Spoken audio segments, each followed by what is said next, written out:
याला अकलेचे दिवाळे निघाले असं म्हणता येईल. मराठवाड्यामध्ये आत्ता जो दौरा उद्धव साहेबांसोबत अंबादास दानवेजींनी केला, त्यामध्ये शेतकऱ्यांच्या प्रश्नाला उत्तर देताना त्यांना नाकी नऊ आले होते. स्थानिक स्वराज्य संस्थेच्या निवडणुकीमध्ये महायुती भक्कमपणे सामोरं जात असताना जाणीवपूर्वक त्यांनी असं वक्तव्य केलेलं आहे. अजितदादांची आणि मुख्यमंत्र्यांची जी भेट झाली, ती भेट आगामी स्थानिक स्वराज्य संस्थेच्या निवडणुकीच्या संदर्भात होती आणि त्या भेटीअंती साहजिक आहे राज्याचे प्रमुखाला आता उद्धव साहेब भेटत नव्हते प्रमुख असताना, बाकीचे लोक त्यांना भेटायला जात होते, पण आता इथे जे सीएम आहेत देवेंद्रजी हे प्रत्येकाला भेटतात. त्यामुळे राज्याचे उपमुख्यमंत्री म्हणून त्यांना जर भेटायला गेले असतील आणि अशा प्रकारे अकलेचे तारे जर अंबादास दानवे साहेब तोडत असतील तर मला असं वाटतं याला फारसं गांभीर्यानं घेण्याची गरज नाही. त्यांना मिळालेली सूत्राची माहिती ही कोणी दिलेली आहे हा सुद्धा एक संशोधनाचा विषय आहे. अंबादास दानवेजींची टर्म संपत आल्यामुळं ते हवालदिल झालेले आहेत आणि स्वतः काहीतरी अस्तित्व सिद्ध करून दाखवायला त्यांची धडपड आहे.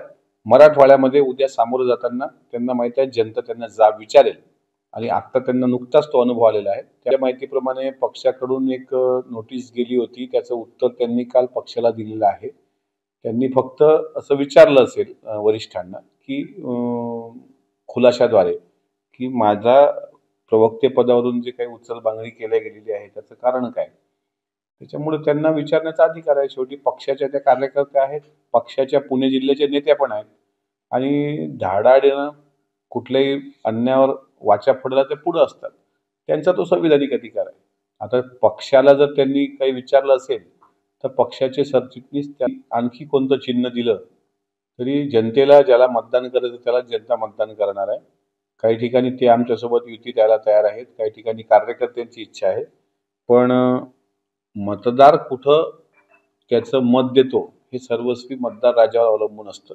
प्रवक्ते पदाच्या यादीतून नाव नसल्यामुळे सोशल मीडियावर खूप मोठ्या प्रमाणात त्या गोष्टीची चर्चा झाली होती. माझं आदरणीय अजितदादांसोबत या बाबतीत बोलणं झालं होतं आणि मला प्रवक्ते पदावरून का वगळण्यात आलं हे प्रश्न ज्यावेळेस तुम्ही मीडियाने विचारला त्यावेळेस त्याचं उत्तर माझ्याकडे नव्हतं आणि अर्थातच मी हे उत्तर पण दिलं की अजितदादांचा कार्यकर्ता हे पद मला त्या पदापेक्षा मोठं आहे आणि त्याच पदाची एक गरिमा ठेवण्याकरता, कायम ठेवण्याकरता मी सातत्याने प्रयत्न करत राहणार.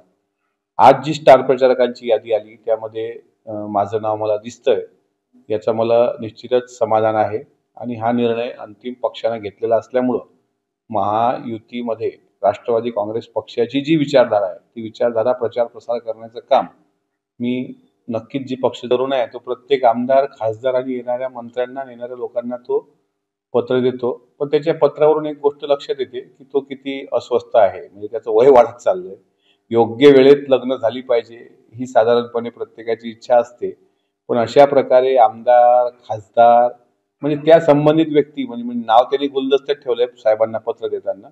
संबंधित व्यक्तीने मला पण पत्र दिलं होतं, मला पण त्यांनी तुम्ही दत्तकच घ्या असं त्यांनी म्हटलं होतं आणि आम्हाला अंदाज आहे की त्याच व्यक्तीने आदरणीय पवार साहेबांना पण पत्र दिलं असेल. आता लोकशाहीमध्ये कोण काय स्वतःची अक्कल पाजळून घेईल हे सांगता येत नाही.